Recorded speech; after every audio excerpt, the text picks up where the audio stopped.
Daqui a pouquinho, ainda nessa edição do Canelada, nós vamos falar do jogo Fortaleza e Colo-Colo lá no Chile, 0 Colo-Colo, 0 Fortaleza, jogo suspenso aos 27 minutos da segunda etapa. A segurança ficou comprometida, 2 torcedores do Colo-Colo foram atropelados e morreram, e os torcedores dentro do estádio se indignaram, invadiram o campo de jogo. O Fortaleza, os jogadores do Fortaleza correram para o vestiário, assim como os atletas do Colo-Colo. Virou caso de polícia por lá aos 27 minutos da segunda etapa, e daqui a pouquinho a gente vai trazer, né, todo o panorama e as informações atualizadas desse jogo lá que foi suspenso aos 27 minutos da segunda etapa. Agora veio aqui a confirmação, o jogo cancelado, Colo-Colo 0, Fortaleza também 0, o jogo virou caso de polícia, a segurança ficou comprometida no estádio.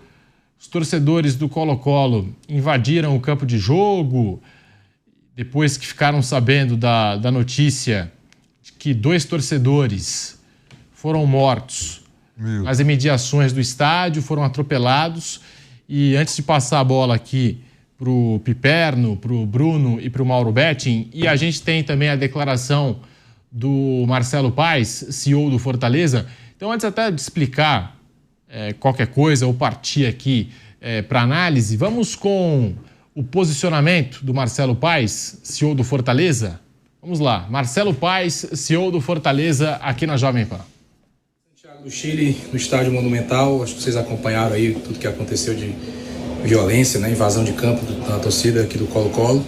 O status do momento é: as 2 equipes não querem voltar a jogar, nem Fortaleza nem Colo-Colo. Esse é o sentimento, que não tem ambiente esportivo, né, não tem segurança, né, nesse aspecto. A ideia é que se evacue o estádio, e alguns torcedores ainda permanecem no estádio, não querem sair. Tem uma questão específica aqui no Chile, que a polícia não pode entrar no estádio. Quem faz a segurança do estádio é segurança privada, então isso causa um pouco mais de dificuldade, né? E as notícias que a gente tem é que há um confronto da polícia com a torcida do Colo-Colo do lado de fora, em função de uma situação que ocorreu durante a partida, né? Me parece que um atropelamento, situação aí meio grave. Então esse é o cenário. A gente está em contato com a Conmebol já procurou a gente algumas vezes.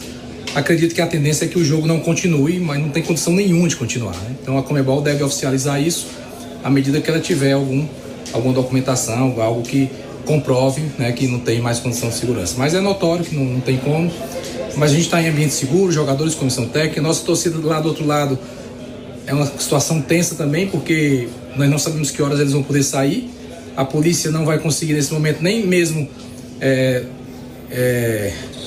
estar com a nossa delegação, né?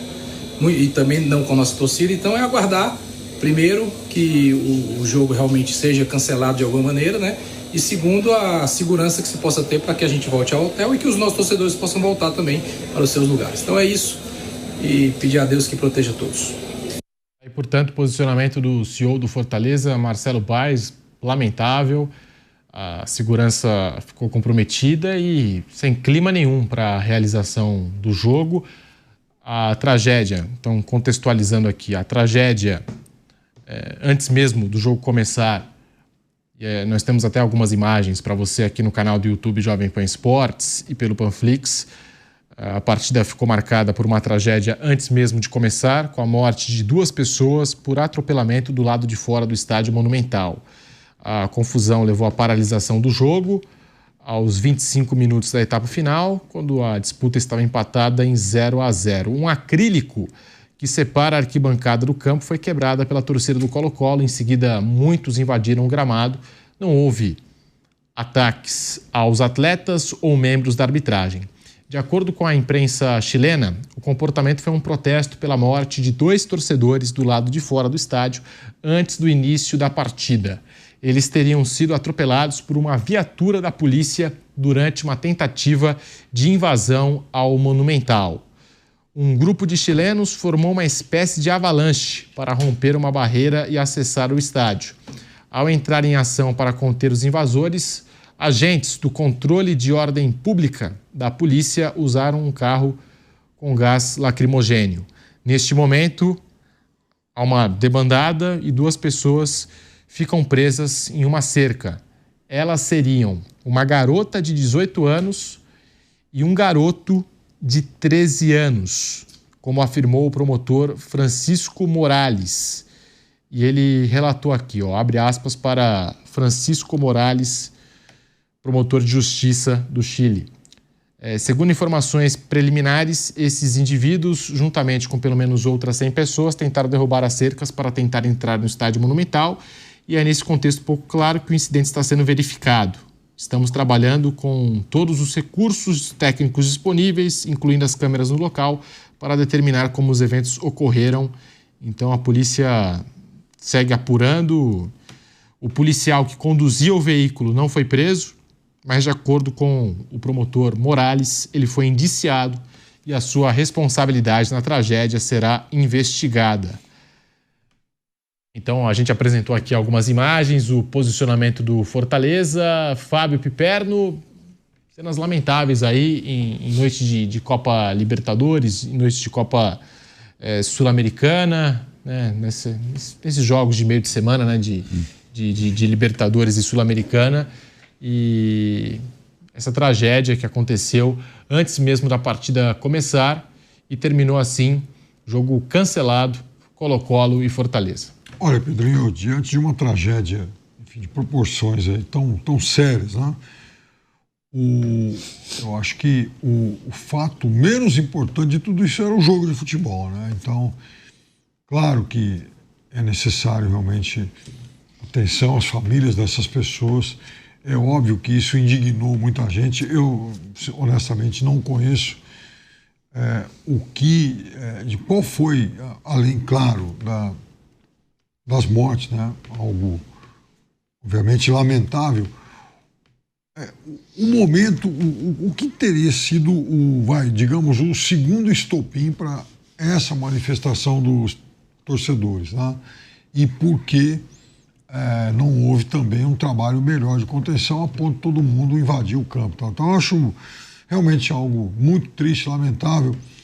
E você sabe que outro dia, eu vendo o Corinthians jogar, né, muita gente, por exemplo, reclama que o desempenho do Depay não é o mesmo nas competições sul-americanas e tal. Então, eu fico imaginando como é que é para um jogador europeu, acostumado a um outro ambiente, jogar essas competições sul-americanas em que o cara tem que, em que o atleta tem que ir, por exemplo, para altitude e, ao mesmo tempo, enfrentar também ambientes hostis como esse aí, né? Então, é também um choque cultural que, obviamente, prejudica a atuação de qualquer jogador estranho a esse ambiente.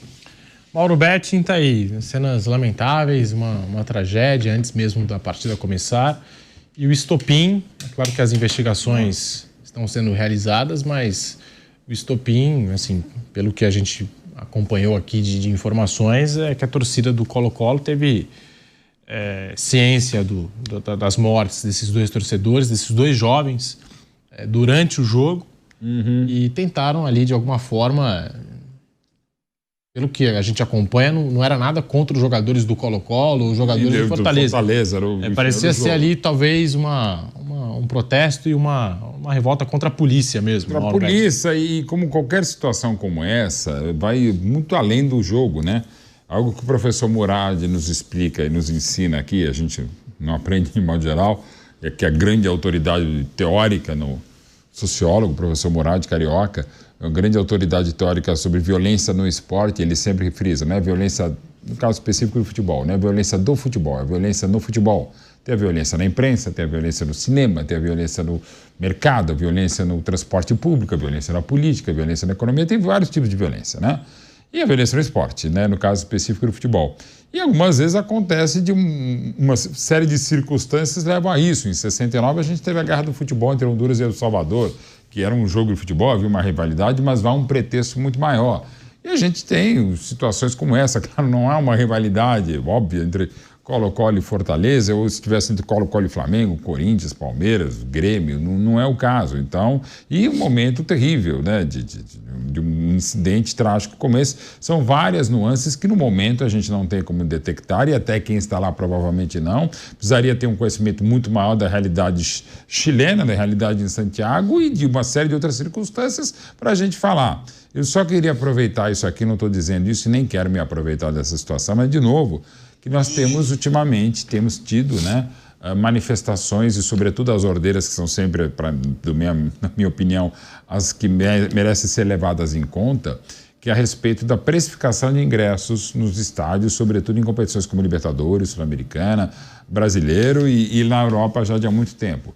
Há um processo muitas vezes, de elitização, de gentrificação de estádios e que se quer tirar eu não gosto de, às vezes, porque fica um negócio meio populista, né? meio demagógico, né? Mas quer tirar quase que o povo do estádio mesmo, né? No Brasil ou em São Paulo, lamentavelmente, na minha opinião, temos essa excrescência, para mim, essa institucionalização da intolerância, que é a torcida única, que você não consegue mais entender o contraditório, ouvir o grito do torcedor, não consegue mais aceitar uma comemoração de gol, né? Uma série de circunstâncias. E se cria esse tipo de coisa e, lamentavelmente, você fica numa situação entregue. Então, alguns protestos, algumas manifestações é de preço de ingresso. Isso aconteceu ontem no Allianz Parque, né? O público não foi ideal porque o preço está muito caro e, inclusive, alguns problemas tecnológicos de reconhecimento facial de pessoas com dificuldades para comprar seus ingressos, seja no passaporte do Allianz Parque, seja sócio-avante. Então, assim, claro que questões tecnológicas que eu também não tenho conhecimento, e até quem tem às vezes não consegue, pode dar um chabu, né? Enfim, então, de novo, há momentos, sim, em que uma série de circunstâncias levam a outras. Então, não é só, claro, lamentavelmente, é um acidente, 2 pessoas morrem no entorno do estádio, mas pode ser apenas o estopim para alguma coisa, e a gente sabe que na história basta uma coisa qualquer para você fazer qualquer coisa, né? E a gente, inclusive, está vivendo um processo neste país a respeito disso. Tem ou não razão, a favor ou contra a anistia, enfim. Então, uma série de nuances e circunstâncias que a gente tem que ter muito cuidado até para fazer uma coisa que normalmente a gente faz, sobretudo na imprensa, que é a justiça, o justiçamento ou justiceiros pelas próprias patas. E a gente está acompanhando aqui a cobertura dos colegas que estão no local, da imprensa chilena, e a imprensa chilena conseguiu um depoimento da irmã da garota de 18 anos, morta por policiais, atropelada por essa viatura policial antes da bola rolar. Os 2 tinham ingressos, a garota de 18 anos, um garoto de 13 anos, e a organização perdeu o controle da entrada, causando confusão. Essa a versão da irmã da garota de 18 anos, e aqui a gente, né, deseja força aos familiares, né, desses 2 jovens que perderam a vida antes de Colo-Colo e Fortaleza. Os nossos sentimentos aqui do Grupo Jovem Pan, do Canelada. Bruno Prado, cenas lamentáveis, né? Cena muito triste nesse jogo de Libertadores que acabou cancelado entre Colo-Colo e Fortaleza. É uma situação bem triste e difícil, né? Que talvez amanhã a gente entenda melhor tudo o que aconteceu, o que de fato rolou fora do estádio, que culminou na invasão ali do campo. Quebraram lá o vidro, né, o acrílico, né, que separava a arquibancada do campo. Em barras de ferro foram arremessadas dentro de campo ali. Uma revolta que, o que tudo indica, foi relacionada realmente à informação dessas 2 mortes.